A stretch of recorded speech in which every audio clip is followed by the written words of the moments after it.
الحمد لله الذي هدانا إلى صراط مستقيم وقامنا على دينه القويم، ثم الصلاة والسلام والتحية والإكرام على خير الأنام الذي منزه عن العيوب ومطلع على الغيوب. وبعد، فأعوذ بالله من الشيطان الرجيم. بسم الله الرحمن الرحيم. يمنون عليك أن أسلموا قل لا تمنوا علي إسلامكم بل الله يمن عليكم أن هداكم للإيمان.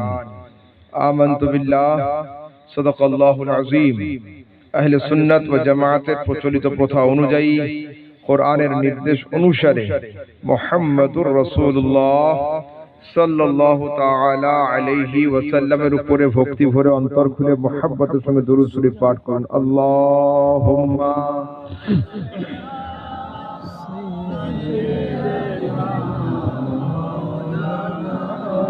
মুহাম্মাদ ওয়া আলা আলি সাইয়্যিদিনা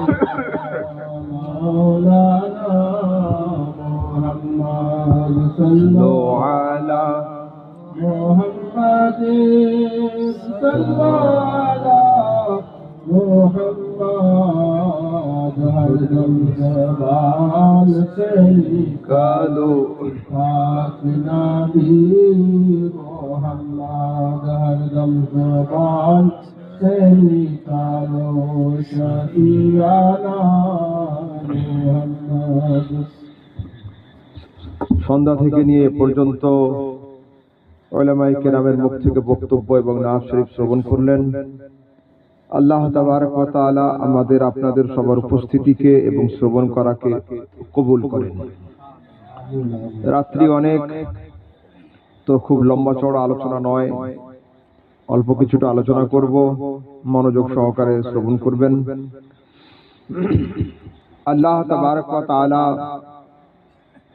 কোরআনে কারীমের মধ্যে বলছেন, মেহবুব তুমি একা ছিলে, আরববাসী তোমার সঙ্গ দিয়েছে। তুমি একা ছিলে, আরববাসী তোমার সাথ দিয়ে ইসলামের পতাকাকে উঁচু করেছে। তারা যেন তোমার সঙ্গ দেওয়ার অবদান তোমার উপরে রাখতে না আসে। তারা যেন কোনো সময় না বলে যে নবী তুমি তো একা ছিলে, আমরা সাথ দিয়ে তোমার উপরে অবদান রাখছি না। তুমি বলে দাও, লা তামুন্নু আলাইয়া ইসলামাকুম, তোমাদের ঈমান আনার, ইসলাম আনার, ঈমান গ্রহণ করার, ইসলাম গ্রহণ করার অবদান আমার উপরে রাখবে না। বালিল্লাহু ইয়ামুন্নু আলাইকুম আন হাদাকুম লিল ঈমান, বরং আল্লাহ তাবারক ওয়া তাআলা তোমাদের উপরে অবদান রাখছেন যে তিনি আমার হাত দ্বারা তোমাদের পর্যন্ত দ্বীন নামের, ঈমান নামের সম্পদ পৌঁছে দিয়েছেন। আল্লাহ তাবারক ওয়া তাআলা আমাদের কত কি দিয়েছেন। তো দেনে वाला খোদা নিজে বলেন, ইন তাউদ্দু নি'মাতাল্লাহ লা তুহসুহা।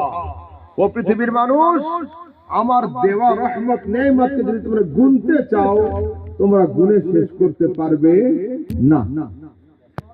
একজন মানুষকে আপনি কোনো এক সময় 1000 টাকা দান করলেন, ওই মানুষটাকে কোনো এক সময় 3 বস্তা চাল দান করলেন, আর ওই লোকটা কোনো এক সময় বিপদে পড়ে গিয়েছিল, গভীর রাতে মাঠের মধ্যে চোরেদের হাতে, ওর প্রাণ যাওয়ার আশঙ্কা ছিল।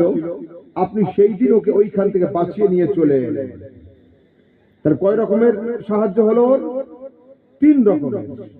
কখনো টাকা দিলেন, কখনো খাবার দিলেন, কখনো ওকে জানে বাঁচালেন, প্রাণ বাঁচালেন, তাই তো?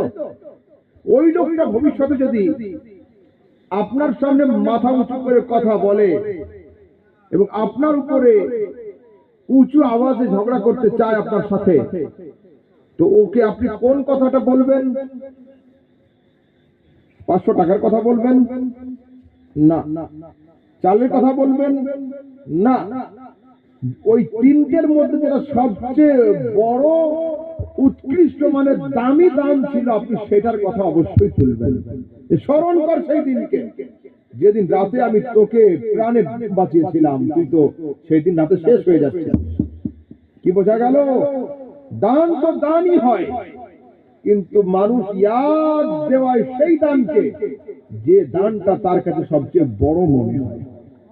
দান তো দানই হয়, কিন্তু সেই কথাকে স্মরণ করায় যে কথা ওর কাছে সবচেয়ে বড় হয়। তো আল্লাহ তাবারক ওয়া তাআলা ये सब तो आसमान, ये जमीन, ये चंद्र, ये सूरज, ये ग्रह, ये नक्षत्र, ये নবীদের জামাত, রাসূলদের জামাত সব কিছু দিয়েছেন, কিন্তু আল্লাহ তাবারক ওয়া তাআলা কেবলমাত্র দুটো অবদানের কথা বলেছেন। একটা অবদান ইমানি দৌলতের কথাতে বলেছেন, আর আরেকটা অবদান লাকাদ মান্নাল্লাহু আলাল মুমিনিনা ইয বা'আসা ফীহিম রাসূলা, আমি আদম থেকে নিয়ে ঈসা পর্যন্ত সবাইকে পাঠিয়েছি। অবদানের কথা আমি কোন সময় বলি নাই, কিন্তু যেদিন মুহাম্মদ আরবিকে তোমাদের কাছে পাঠালাম সেদিন আমি অবদানের কথা তোমাদের কাছে বলেছি।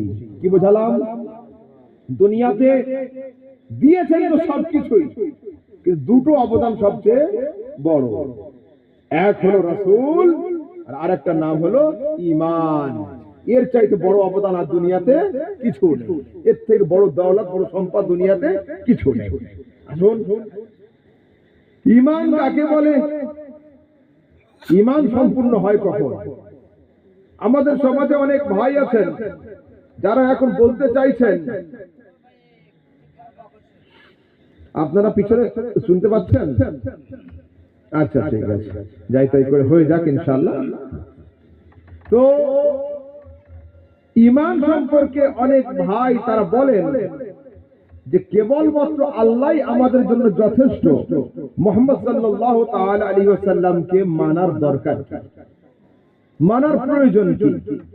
আসুন আমি আপনাদেরকে বোঝাই। একজন মানুষ যদি পানিতে পড়ে যায়, তো পানিতে পড়ে কি ফার্স্ট চান্সে ও ডুবে মরে যাবে? না, ও ডুববে, উঠবে, ডুববে, উঠবে, ডুববে, উঠবে, আস্তে আস্তে পানি খাবে, পেট ভরবে, তারপরে ও তলিয়ে যাবে। প্রথমবারই ডুবে কিন্তু কেউ মরে যায় না। তো ফিরআউন পানিতে পড়ে গেল, আল্লাহ পাক বলেন হাত্তা ইযা আদরাকাহুল গারক, ফিরআউনকে পানি যখন গ্রাস করতে আরম্ভ করলো, তো ফিরআউন মাথা উঁচু করে বলেছিল আমানতু, আমি ঈমান নিয়ে আসলাম। সঙ্গে সঙ্গে জিবরিল ফেরেশতা এক ঝুড়ি মাটি নিয়ে ওর মুখে দিয়ে দিল, ও ডুবে গেল। আবার মাথা উঁচু করে বলল আন্নাহু লা ইলাহা ইল্লাল্লাযী আমানাত বিহি বানু ইসরাঈল, বনি ইসরাঈল সম্প্রদায় যেমন ঈমান এনেছে আমি তেমন ঈমান আনবো। জিবরিল ফেরেশতা আবার এক ঝুড়ি মাটি নিয়ে ওর মুখে দিয়ে দিল, ও ডুবে গেল। লাস্ট এন্ড ফাইনাল মাথা উঁচু করলো, করে বলল ওয়া আনা মিনাল মুসলিমিন, আমি মুসলমানদের অন্তর্ভুক্ত, মুখে আর আমার মাটি দিও না। ফিরআউন কি বাঁচতে পেরেছিল? মরেছে না মরেনি? মরেছে। ঈমানের দাবি কয়বার ছিল? 3 বার। তিনবার ঈমানের দাবি করা সত্ত্বেও ফিরআউন বাঁচলো না কেন?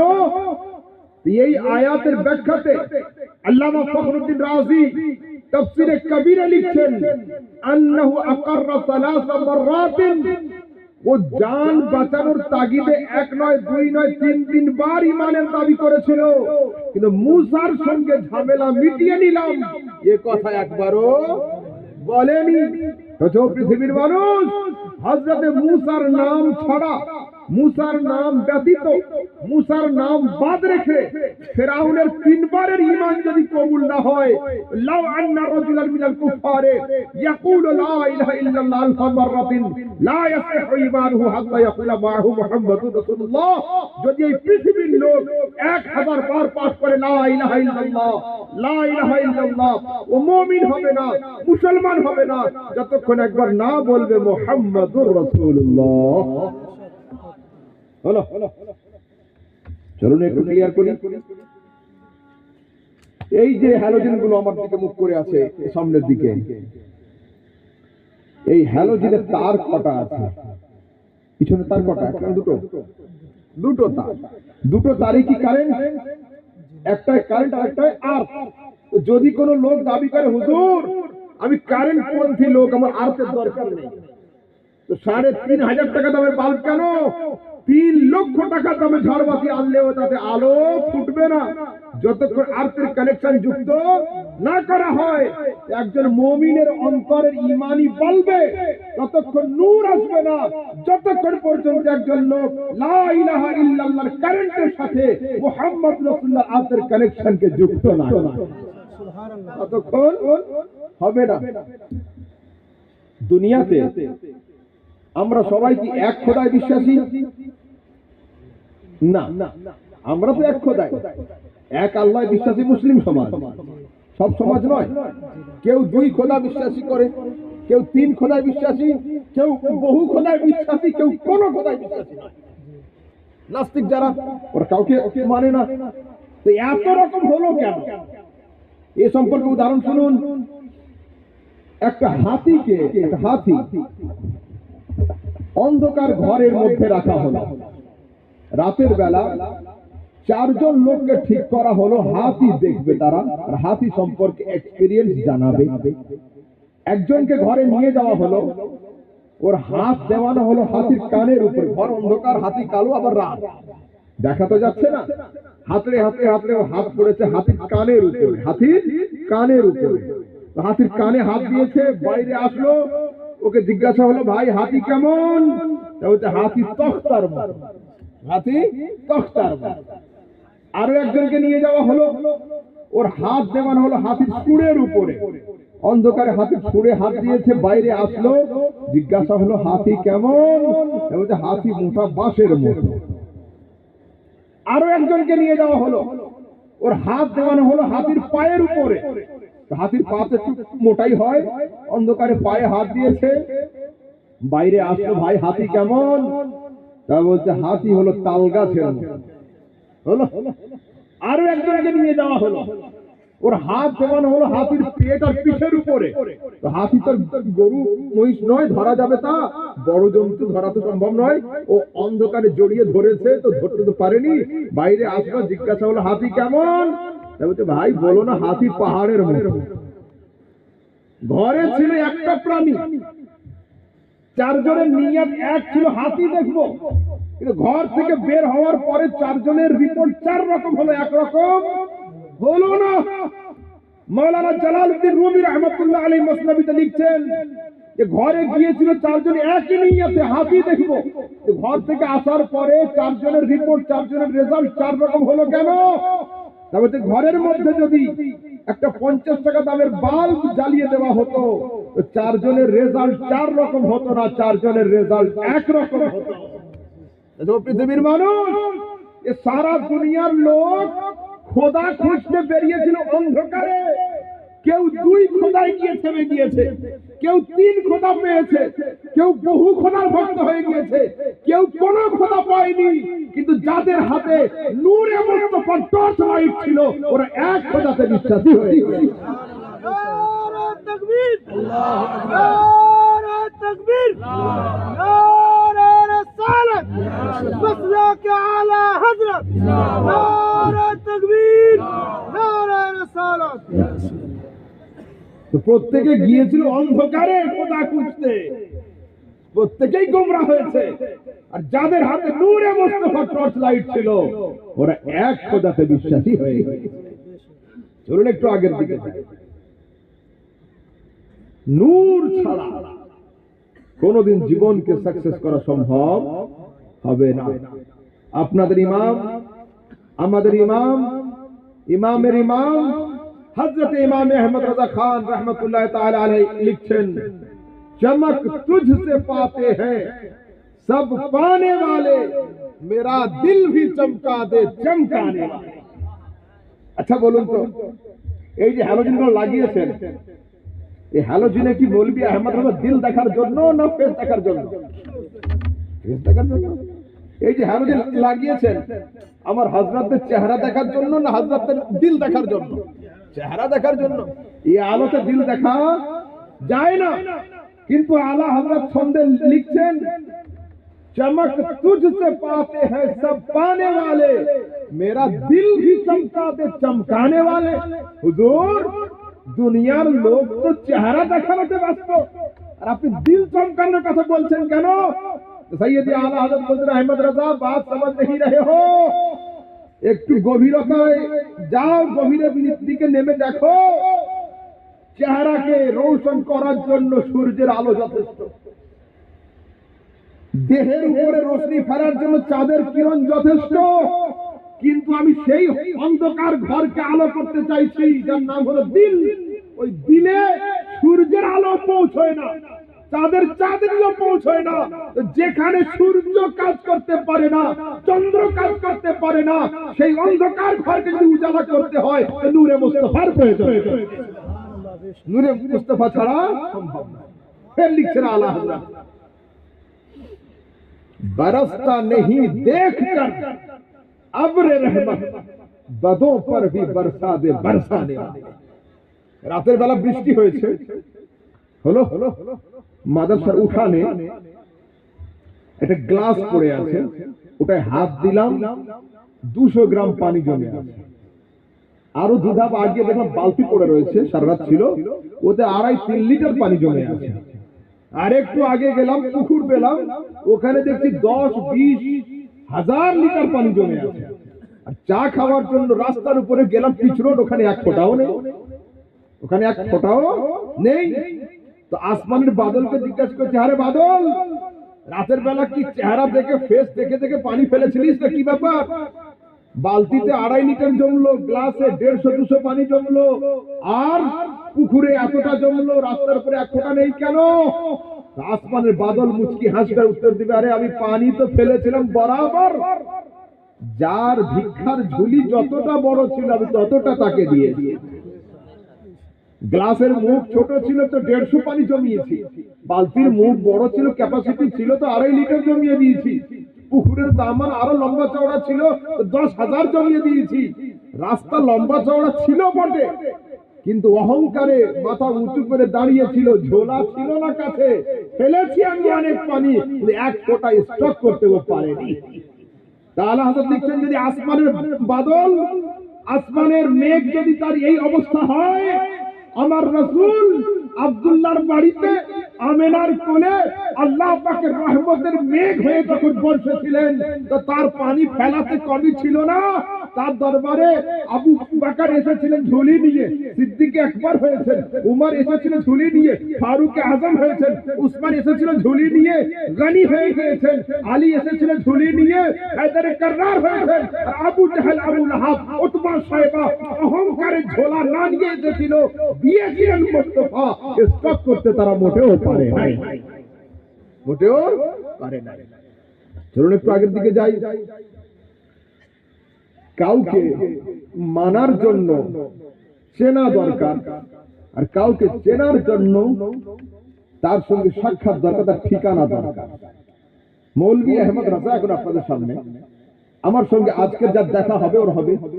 যদি আমি চলে যাওয়ার পরে আগামী কাল কেউ আমার সঙ্গে দেখা করতে চায়, তো যেখানে থাকবো সেখানে যাবো, হবে, অসুবিধা কিছু নেই। অ্যাড্রেস জানতে হবে। তো দুনিয়াতে আমাদের মূল উদ্দেশ্য কি আসার? আমাদের উদ্দেশ্য হলো খোদা পাওয়া, খোদাকে সন্তুষ্ট করা, আল্লাহ তাবারক ওয়া তাআলাকে রাজি করা। তো এখন প্রশ্ন হলো, এই খোদা, তোমার অ্যাড্রেস কি, তোমার ঠিকানা কি, কোথায় গেলে আমরা তোমাকে পাবো? আল্লাহ পাক বলেন, ইজা সাআলাকা ইবাদি আন্নী ফাইন্নী করিব।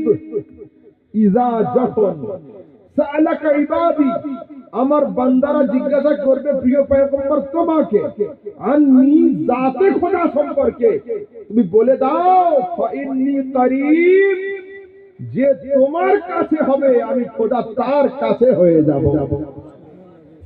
আমরা গেলাম তো খোদা খুঁজতে, খোদাকে পাবো, আর আল্লাহ উত্তর দিচ্ছেন, মাহবুব, যে তোমার কাছে হবে আমি খোদা তার কাছে হয়ে যাব।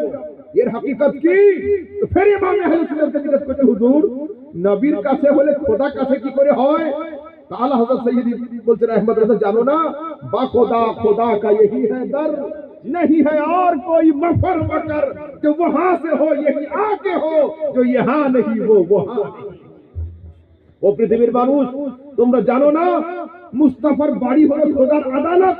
যে নবীর দরবারে প্রেজেন্ট ও আল্লাহর দরবারে প্রেজেন্ট, যে নবীর দরবারে অ্যাবসেন্ট ও আল্লাহর দরবারে অ্যাবসেন্ট। যদি কেউ খোদার খাতাতে প্রেজেন্ট হতে চায় তো মুস্তাফার খাতাতে গিয়ে যান, রেজিস্ট্রেশন কমপ্লিট করে। যদি নবীর খাতায় ওর নাম না ওঠে তো খোদার খাতাতে ওর নাম পাবে না, ওর নাম উঠবে না। হলো চলুন একটু আগের দিকে যাই। এই রাসূল সাল্লাল্লাহু আলাইহি সাল্লাম তার সম্পর্কে আমাদের সমাজের অনেক যুবক ভাই এখন সোশ্যাল মিডিয়াকে সামনে রেখে, ইউটিউব আর ফেসবুককে সামনে রেখে, মাল্টিমিডিয়াকে সামনে রেখে নিজেদের আকীদাকে ভোঁতা ছুরি দিয়ে এখন জবাই করতে চলেছে। কেমন শোনেন, বোঝাই আপনাদেরকে। আমাদের মধ্যে একটা ধারণা বা আকীদা আছে যে রাসূল সাল্লাল্লাহু আলাইহি সাল্লাম কবে নবী হয়েছিলেন। ঠিক আছে, এ সম্পর্কে রাসূলকে তিনটা প্রশ্ন করা হয়েছে। একটা হাদিসে আছে মাতা জুইলতা নবিয়্যা, আপনাকে কবে নবী বানানো হয়েছে।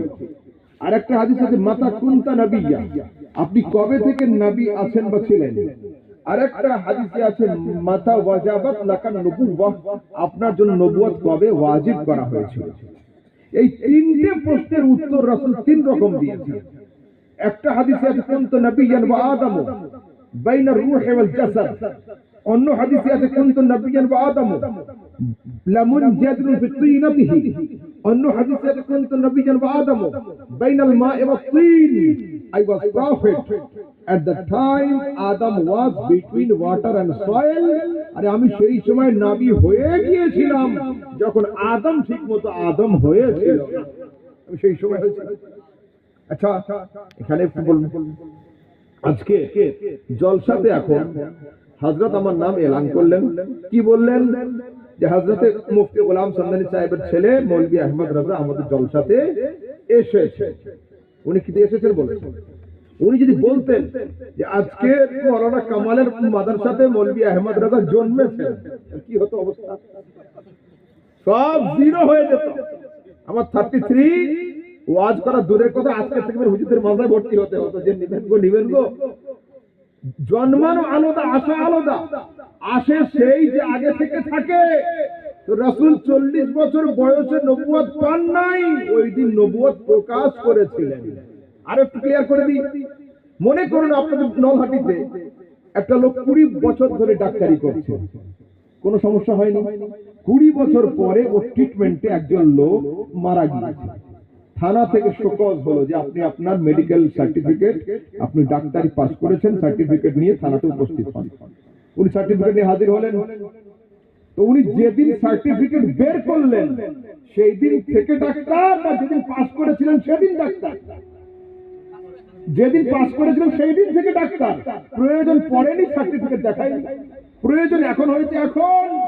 রাসূল যেদিন দেখিয়েছেন নবুয়তের সার্টিফিকেট, উনি সেদিন থেকে নবী নন, উনি নবী হয়েছেন আদমের আগে। আর নবুয়ত প্রকাশ করেছিলেন 40 বছর বয়সে। কেন? এর কারণ দেখাবো আমি। কেন ভালো করে বুঝবেন, খুব সূক্ষ্ম পয়েন্ট। আমরা প্রত্যেকেই জানি গরমের সময় প্রচন্ড রোদের তাপে মাটি ফেটে চাকনাচুর হয়ে যায় না, শুকিয়ে ফেটে খনখন করে। এই শুকনো মাটির উপরে যদি ঘাসের দানা ছড়িয়ে দেওয়া হয়, হবে কিছু? এই শুকনো মাটির উপরে যদি কোনো বীজ ছিড়িয়ে দেওয়া হয়, হবে কিছু? হবে না। যদি ওর থেকে কিছু ফলাতে হয়, মাটিতে আগে পানি দিয়ে নরম করতে হবে, কাদা করতে হবে, তারপরে ওইটা যদি খুব শক্ত হয়ে থাকে হালকা করে কোদাল মেরে ভাঙতে হবে, যথেষ্ট পরিমাণে ওকে তৈরি করতে হবে, ব্যবহারের যোগ্য বানাতে হবে। আল্লাহ পাক বলেন, মাহবুব মক্কাবাসী কাফেরদের অন্তর জমিগুলো কুফর, শিরক আর বিদআতের রোদ লেগে লেগে ফেটে চাকনাচুর হয়ে আছে। এই অনুর্বর অন্তর জমিনের উপরে যদি তুমি লা ইলাহা ইল্লাল্লাহর দানা ছড়িয়ে দাও, গাছ হবে না। মুহাম্মদ রাসূলুল্লাহর বীজ লাগিয়ে দাও, গাছ হবে না। তুমি তোমার মুহাব্বত, তুমি তোমার প্রেম তুমি তোমার ভালোবাসা, তুমি তোমার হিউম্যানিটি, তুমি তোমার মনুষ্যত্ব দিয়ে মক্কাবাসী কাফেরদেরকে নিজের দিকে আকৃষ্ট করে নাও। যেদিন তারা তোমাকে আস-সাদিকুল আমিন, সত্যবাদী আমানতদার বলে স্বীকার করবে, তাদের শক্ত অন্তর নরম হয়ে যাবে তোমার জন্য। সেই দিন তুমি লা ইলাহা ইল্লাল্লাহর গাছ লাগিয়ে দিও। ওই জমি তৈরি করতে রাসূলের 40 বছর সময় লেগেছে, তাও হয়নি। রাসূল একদিন পরীক্ষার জন্য মক্কার কাফেরদেরকে পাহাড়ের চূড়াতে ডাকলেন, ডেকে বলছেন, বলো, যদি আমি দাবি করি এই পাহাড়ের পিছন থেকে একদল সশস্ত্র বাহিনী তোমাদের জন্য অপেক্ষায় রয়েছে, তোমাদের উপর হামলা করবে, কি বলছো বলো? মক্কার কাফেররা উঠে বলেছিল, মা জাররাবনা আলাইকা ইল্লা সিদকা। হুজুর, আপনি তো সত্য ছাড়া মিথ্যা বলতেই পারেন না, আপনি যেটা বলবেন সেটা আমরা মেনে নেব।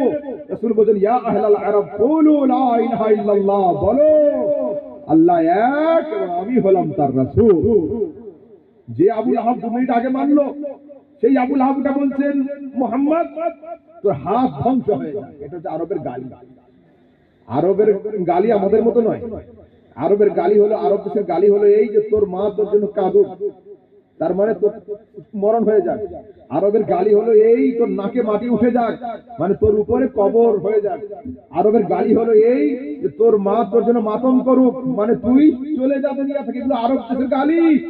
আরবের একটা গালি ছিল তোর হাত ধ্বংস হয়ে যাক। আবু লাহাব উঠে এই কথা বললো, মুহাম্মদ তোর হাত ধ্বংস হয়ে যাক। আল্লাহ পাক বলেন, মেহবুব তুমি চুপ থাকো। জিবরিল যাচ্ছে রিপ্লাই নিয়ে, জিবরিল যাচ্ছে চ্যালেঞ্জ নিয়ে। তুমি বললে নবী তোর হাত ধ্বংস হয়ে যাক, তাব্বাত ইয়াদা আবি লাহাব, আবু লাহাব তোর 2 হাত ধ্বংস হয়ে যাক। তুমি নবীকে বললে এক হাত ধ্বংস হয়ে যাক, আল্লাহ পাক বলছেন আবু লাহাব তোর 2 হাত ধ্বংস হয়ে যাক। চলুন এইবার আরেকটা পয়েন্ট আছে এতে।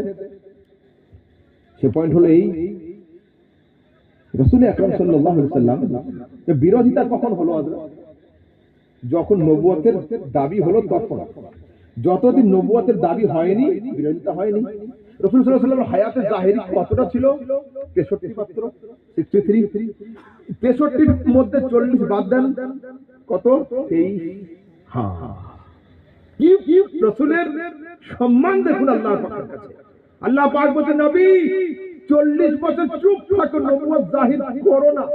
ওদের মুখে তুমি প্রশংসা নাও, ওদের মুখে তুমি প্রশংসিত হয়ে থাকো। আর যেদিন তুমি নবুয়তের কথা বলবে, ওই লোকগুলো মুনাফিকের মতো তোমার বিরুদ্ধে হয়ে তোমাকে গালি দিবে। তো তোমার প্রশংসার বয়স থাকবে 40 বছর, আর গালি খাওয়ার বয়স থাকবে মাত্র 23 বছর। আয় মুস্তাফা, আমি কাফেরদের হাত দ্বারা, কাফেরদের মুখ দ্বারা তোমাকে 40 বছর সম্মান দেওয়াবো, আর মাত্র ওরা যেটা বেয়াদবি করবে ওটার বয়স মাত্র 23 বছর হবে। তোমার সম্মানের যুগ লম্বা থাকবে, অসম্মানের যুগ ছোট। কি পয়েন্ট? চলুন একটু আগের দিকে যাই। রাসূল তৈরি হয়েছেন কবে বলুন তো? আদমের আগে। দুনিয়াতে আসলেন কবে? ঈসার পরে। এত দেরিতে কেন? ফের পয়েন্ট নেন। আপনারা আমরা যারা হাই স্কুলে পড়েছি, স্কুলে পড়েছি, 4টে পিরিয়ডের পরে টিফিন হয় না? টিফিনের আগের ক্লাসে যদি কোনো ছাত্র মার খায়, নীল ডাউন হয়, কান ধরে উঠবোস করতে হয়, টিফিনের সময় কিন্তু পুরো স্কুলে খবর হয়ে যায় যে আজ মার পড়েছে। কিন্তু ছুটির আগের পিরিয়ডে যদি কেউ মার খায়, লাস্ট পিরিয়ডে, ওর খবর কিন্তু হাইলাইট হয় না, কারণ ছুটির ঘন্টা পড়লে ছেলে মেয়ে বাড়ি যাওয়ার টানে থাকে, গল্প কেউ করে। আমার ক্ষেত্রেও না, আপনার ক্ষেত্রেও না, কারণ 4 ঘন্টা বাড়ি যায়নি। তো ছুটির ঘন্টা পড়লে বাড়ি যাওয়ার টানে থাকবে, কেউ গল্প করে না। আল্লাহ পাক বলেন, মেহবুব আমি তোমাকে তৈরি করব আদমের আগে, পাঠাবো সবার শেষে। সমস্ত নবীর উম্মতির চরিত্র তুমি দর্শন করবে, তোমার উম্মতির হালাত আমি কাউকে দেখতে দেব না। একমাত্র তুমি জানবে আর আমি খোদা জানবো। তুমি মাফ চাইবে আর আমি গফফার হয়ে মাফ করে তাদেরকে জান্নাতে পাঠাবো।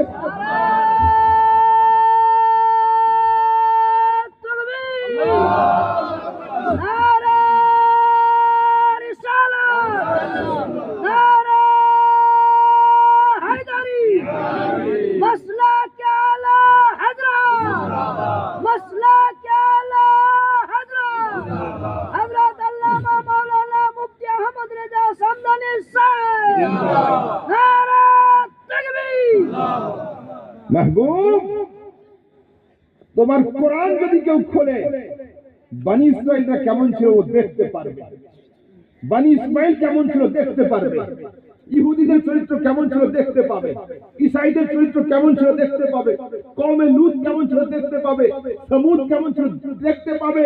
কিন্তু আই মাহবুব, তোমার পরে নতুন কিতাব আর রচনা হবে না, নতুন ইতিহাস আর লেখা হবে না, সমস্ত নবীর উম্মতির চরিত্রকে তুমি দর্শন করবে। কিন্তু আমি তোমাকে তো ভালোবাসি, তুমি তোমার মাহবুব, এই যে তোমার উম্মতির অসভ্যতা, নোংরামি, বেহেয়াই আমি কাউকে দেখতে দেব না, একমাত্র তুমি জানবে আর আমি খোদা জানবো। সেদিন তুমি আমার কাছে শাফাআতের আপিল করবে, আমি গাফফার হয়ে মাফ করে চাদর ফেলে দিয়ে ওদেরকে জান্নাতে পাঠিয়ে দেব। এ হলো কারণ মাহবুব, তুমি হবে সবার আগে, যাবে তুমি সবার শেষে, যাতে তোমার উম্মতের বদচরিত্র দুনিয়াতে কেউ দেখতে না পায়। আল্লাহ আল্লাহ। চলুন একটু আগের দিকে যাই। আমাদের সমাজ সম্পর্কে রাসূল আকরাম সাল্লাল্লাহু আলাইহি সাল্লাম জি জি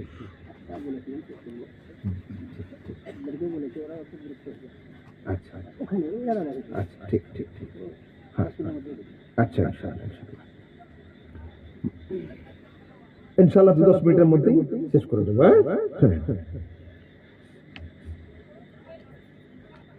লাস্ট একটা হাদিস নিয়ে না, তারপর ইনশাআল্লাহ শেষ করছি। সিহা সিত্তাত তিরমিজির হাদিস, সমাজ সংস্কারমূলক হাদিস। রাসূল বলছেন, ইযা ফাআলাত উম্মতি 15 খাসলাতান হাল্লা বিহাল বালা, যখন আমাদের সমাজে 15টা অপকর্ম শুরু হয়ে যাবে, আসমান থেকে বালার দরওয়াজা খুলে যাবে। কি কি? ইযা কানাল মাগনামু দুআলা ওয়াল আমানাতু মাগনামা ওয়াজ যাকাতু মাগরামা ওয়া আতা আর-রাজুলু যাওজাতাহু ওয়া আক্কা উম্মাহু বাররা সাদিকাহু জাফা আবাহু ওয়ারতাফাআতিল আসওয়াতু ফিল মাসাজিদ ওয়া শুরিবাতিল খুমুর ওয়া লুবাসাল হারির ওয়া ইত্তাখাদাতিল কিনাত ওয়াল মাআযিব। রাসূল বলছেন, সমাজে যখন আমানতে খেয়ানত শুরু হবে, আসমান থেকে বালার দরওয়াজা খুলে দেওয়া হবে। শুরু হয়নি এখনো? বিলকুল শুরু হয়ে গেছে। তারপর রাসূল বলছেন, যখন গরীব, মিসকিন, ফকির, ইয়েতিমের মালকে সমাজের নেতারা নিজেদের প্রাইভেট প্রপার্টি হিসাবে ভক্ষণ শুরু করবে, আসমান থেকে বালার দরওয়াজা খুলে দেওয়া হবে। এই জিনিস নেই সমাজে। তারপর রাসূল বলছেন, যাকাত মাগরামা, যাকাতের মাল যখন ধনীদের কাছে জরিমানার মাল হয়ে যাবে, অর্থাৎ আপনি স্বাধীনপুর স্টেশনে নামলেন, নামলেন ট্রেন থেকে, পকেটে টিকিট নেই, টিটি বলছে আসসালামু আলাইকুম, কি উত্তর হবে? আগে ওয়ালাইকুম আসসালাম হবে না, আগে সারেন্ডার হতে হবে, স্যার আজকে টিকিট কাটতে পারিনি, ওয়ালাইকুম আসসালাম, নয়তো একটু ধরবে তো। হলো রাসূল বলছেন, যখন কিয়ামতের আগে আইম্মায়ে মাসাজিদ, ইমাম সাহেবরা, আলেমরা, মুফতিগণ ধনীদেরকে যাকাতের মসলা শোনাবে, যাকাত দাও বলবে, তাদের চেহারা কেমন হবে? তা বলছে, বিনা টিকিটে প্যাসেঞ্জারের চেহারা টিকিট সামনে যেমন হয়ে যায়, আলেমকে দেখতে পেলে মুখ বাংলা 5-এর মতো হয়ে যাবে। কি হচ্ছে না এখন? হ্যাঁ, শুরু হয়ে গেছে। তারপরে কথা শুনুন, রাসূল বলছে, আতা আর-রাজুলু যাওজাতাহু ওয়া আক্কা উম্মাহু, যে সমাজের যুবকরা স্ত্রীর মহব্বতে মাকে ধাক্কা মারবে, আসমান থেকে বালার দরওয়াজা খুলে দেওয়া হবে। আল্লাহু আকবার, কি কথা রাসূল, হচ্ছে না সমাজে? তারপর রাসূল বলছেন, বাররা সাদিকাহু ওয়া জাফা আবাহু, যখন সমাজের যুবকরা বন্ধুদেরকে সন্তুষ্ট করার জন্য আব্বার সঙ্গে ঝগড়া করবে, আসমান থেকে বালার দরওয়াজা খুলে দেওয়া হবে। হচ্ছে না? পিকনিক আসুক, ডিসেম্বর মাস শুরু হোক, জানুয়ারি শুরু হোক, পয়লা বৈশাখ শুরু হোক, রাত 12টার সময় ডিজে নিয়ে বের হয়ে যাচ্ছে, ওরা বলছে না এতদিন যাওয়া হবে না, আমি যাব, তুমি কি করতে পারো? হয়ে গেল।